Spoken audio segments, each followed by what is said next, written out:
Welcome back to our episode today. In the next few episodes, we are going to be talking about postpartum planning. One thing I would like to point out about the discussions we are going to be having, it's not a prescription. Rather, it's a discussion that is meant to help you think through the important decisions that you need to make and the expectations that you would have during your postpartum period, so that you are able to set yourself up for success. Every mom needs different care, and therefore their postpartum plan should be tailored to their needs. So we cannot have a one fits all postpartum plan. However, you will be able to pick a few things here and there that can help you make your plan or can help you support a mom during her postpartum period. So when we talk about postpartum planning, what are we really talking about? Postpartum planning is basically a plan. There's no other way to describe it. It's a plan of how you're going to take care of yourself once the baby comes. It revolves around care for the mom rather than just the baby. So we think about what would the mother need once the baby comes. We think about rest, which is very important. We think about sleep. And we also think about nutrition.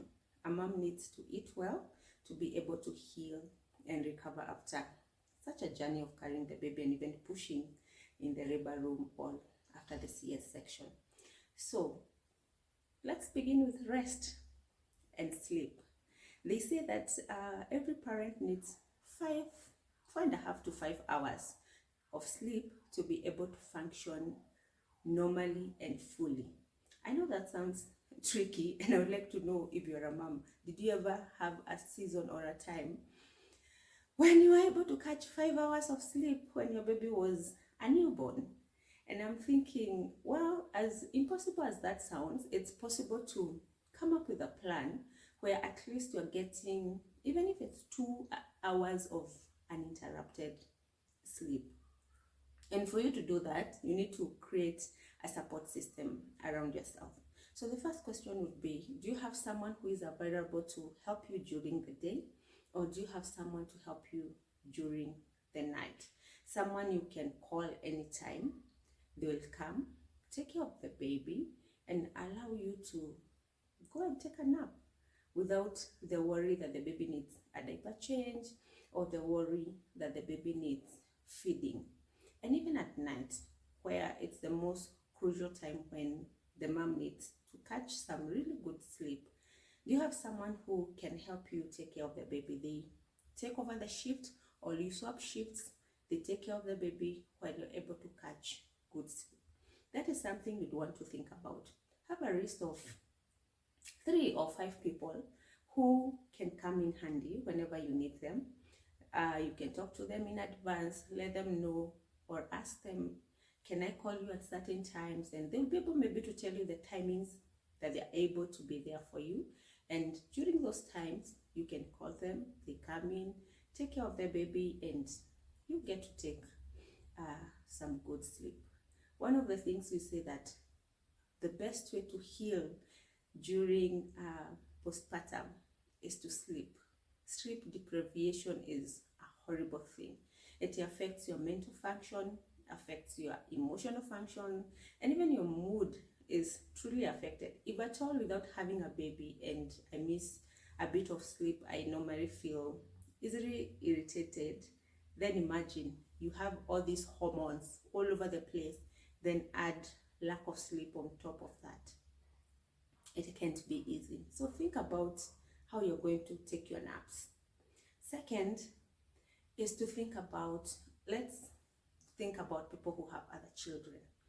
Do you have someone to help you take care of your other children?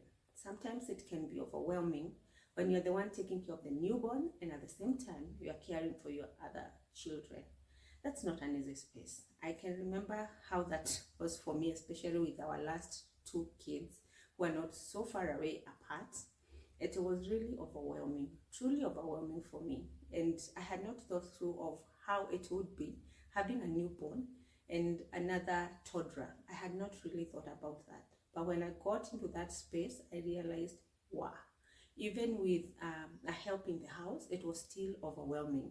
If I had known that it can be that overwhelming, I think I would have gotten an extra hand of help so that the other baby is adequately taken care of, even as I'm taking care of the newborn, so that I have a bit of peace. I think I felt like some peace was missing during that period. And what happens is you're not the only one affected. Everyone in the household gets to feel of your bad, bad moods, of your overwhelm, because the way you respond to them, you either respond from a place of bitterness, a place of anger, a place of frustration, because you're overwhelmed. But if you are able to plan ahead and think during these hours and can have this person come in, take the baby, the toddler out, all your other older children out, so that you just get a bit of you time to be able to just spend time with yourself, reflect, rest, and be re-energized to take care of them. And if you have help in the house, I think this is also a conversation you'd want to have with them. Yes, they're saying you are expected. Yes, they are expecting, all they're anticipating there's a baby coming. But sometimes we assume that they are ready to take up the responsibility of a newborn, or more than one child if you have another extra child, or 2 or 3, until the new baby comes. And the day you get in the house, you meet her on the door going out. It is important to engage them in that conversation of asking them if they are ready to help you care for a newborn baby. Some of them actually are very forthright, and they'll tell you, me, I've never taken care of a newborn baby, and I don't think I'm ready or I'm able to handle a newborn. So do not assume that because they have been taking care of your other children, that they are ready to take up the new responsibility of the new baby. Don't make that assumption. Sit with them, have the conversation with them, let them know a new baby is coming, the workload might double. I may need you to step up in caring for the other children so that I'm able to take a bit of rest, and what that means to them. Let them ponder on it. If they're not ready, start looking for new help. Mapema. So don't make the assumption. The other thing is to think through about what triggers or what signs tells you that you are overwhelmed. Sometimes you get to that place of being overwhelmed and you actually don't know you're overwhelmed. So you keep pushing yourself until you experience a meltdown or a breakdown. So know your signs. What tells you you're overwhelmed? What tells you you need help? What tells you need to take a break? Know your signs. Watch out for them. When your body tells you you need a break, take a break. I know sometimes for some of us, we don't know how to intentionally take a break. I think depending on the environment that you grew up in, which is something I experienced with our firstborn, I didn't know how to stop. So there's laundry, there's dishes, there's the house, there's the other babies, there's what? Something is always calling you, and you keep answering to those calls. You get so overwhelmed that your functionality gets messed up. So you need to know, is it the anger? Is it starting to feel bitter towards even your partner or even your child? Is it the physical fatigue? Is it excessive sleep or unable to function? What is it that tells you that you're overwhelmed? Your body has been designed in a way by God that it's able to send signals to you to warn you that you need a break. Listen and take the break when needed. Do not push yourself beyond the limit.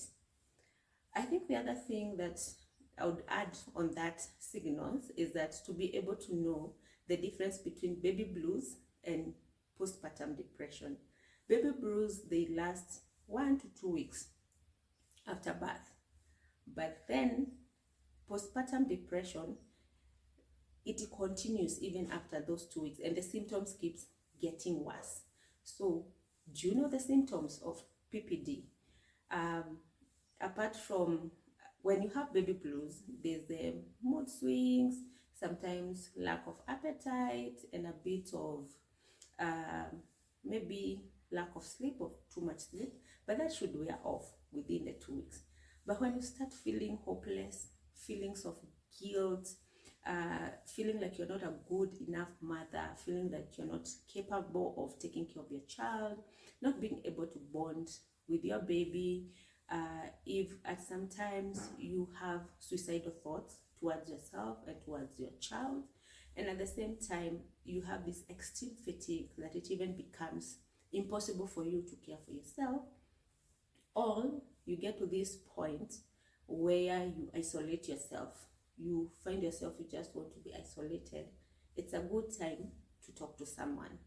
And if you are a spouse or you are a friend to a mom who is going through these symptoms, it's time to talk to them and seek help. Do not wait until they sink fully into postpartum depression. It's not a good space to be in. So talk to them, take them out to seek help. Once they get help, they'll be able to get back to themselves. And if your partner comes and tells you they are feeling this way and this way, please do not dismiss them. Please do not ignore these signs. Or if you see them, sometimes they are not conscious, but you can see that this person is behaving in a different way than they used to. Please do not ignore. Talk to them, point these things out to them, and discuss how she can get help. It will go a long way when you're able to get an intervention as early as possible. There's so much to talk about when it comes to rest and sleep, so we'll continue this discussion on the second part of what it means to plan for your rest and for your sleep, and then we shall go on to nutrition and other things that are within the postpartum plan. I'm looking forward to continuing having this discussion with you. If you have a question, feel free to reach out to us. And as we say, we heal moms, we restore families.